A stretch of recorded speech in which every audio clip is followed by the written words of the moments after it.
পুলিশের জালে পাসপোর্ট জালিয়াতি চক্রের আরও এক পান্ডা। এবার নদিয়ার চাকদা থেকে গ্রেফতার ধীরেন ঘোষ নামে আরেক অভিযুক্ত, যার সঙ্গে ইতালি কানেকশন সামনে এসেছে। এ নিয়ে পাসপোর্ট কাণ্ডে ধৃতের সংখ্যা বেড়ে হলো 8। মঙ্গলবার গভীর রাতে পাসপোর্ট জালিয়াতি কাণ্ডের অন্যতম পান্ডা ধীরেন ঘোষের বাড়িতে হানা দেয় লালবাজারের গোয়েন্দা বিভাগের আধিকারিকরা। চাকদার বাড়ি থেকে তাকে গ্রেফতার করা হয়। উদ্ধার করা হয় প্রচুর জাল নথি, যার মধ্যে রয়েছে বিভিন্ন পরিচয়পত্র।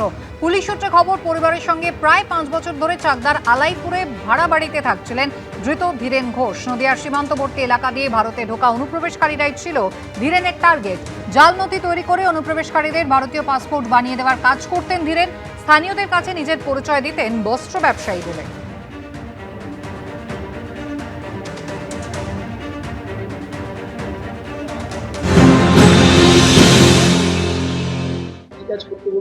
গার্মেন্টস মানে বাংলাদেশ থেকে আসতো, এসে কলকাতা ওই কি ঘাট নাকি বাবুঘাট, ওখানে নাকি ওনার মহাজন থাকে, ওখানে আসতো, ওখান থেকে প্যাক হয়ে আবার বাইরে যেত। মানে এরকমই কাজ শুনেছি। এখানে থাকে ওই 5-6 বছর হবে, 5-6 বছর আশেপাশে। পাসপোর্ট সংক্রান্ত বেশি আলোচনা না না না কোনো আলোচনা হয়নি। তদন্তে সামনে এসেছে ধৃত ধীরেনের ইতালি কানেকশন। 2007 থেকে 17 সাল পর্যন্ত এই 10 বছর ইতালিতে কাজ করতেন পাসপোর্ট চক্রের এই পান্ডা। এরপর ভারতে এসে পাসপোর্ট জালিয়াতি শুরু করেন বলে অভিযোগ। দীর্ঘদিন ইতালিতে থাকার সুবাদে সেখানকার অনেকের সঙ্গেই তার পরিচিতি রয়েছে। সেই নেটওয়ার্কিংকে কাজে লাগিয়ে ইউরোপের বিভিন্ন দেশে বাংলাদেশিদের ভিসা পাইয়ে দিতে সাহায্য করতেন তিনি।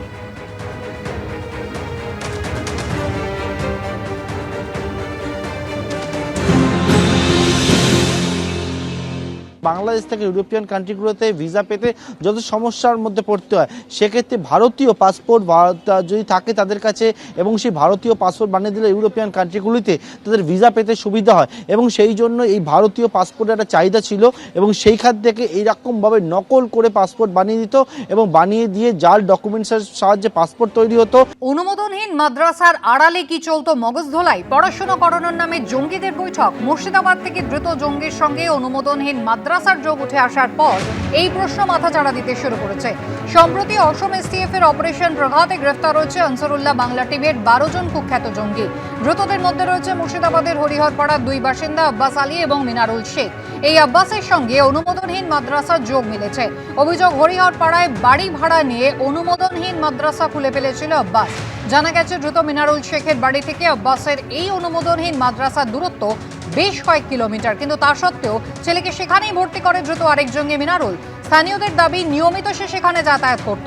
তদন্তকারীদের মনে প্রশ্ন, এভাবেই কি অনুমোদনহীন মাদ্রাসাগুলোকে জঙ্গিরা ব্যবহার করত? মগজ দোলাইয়ের পাশাপাশি কি জঙ্গিদের বৈঠকও হতো এখানে?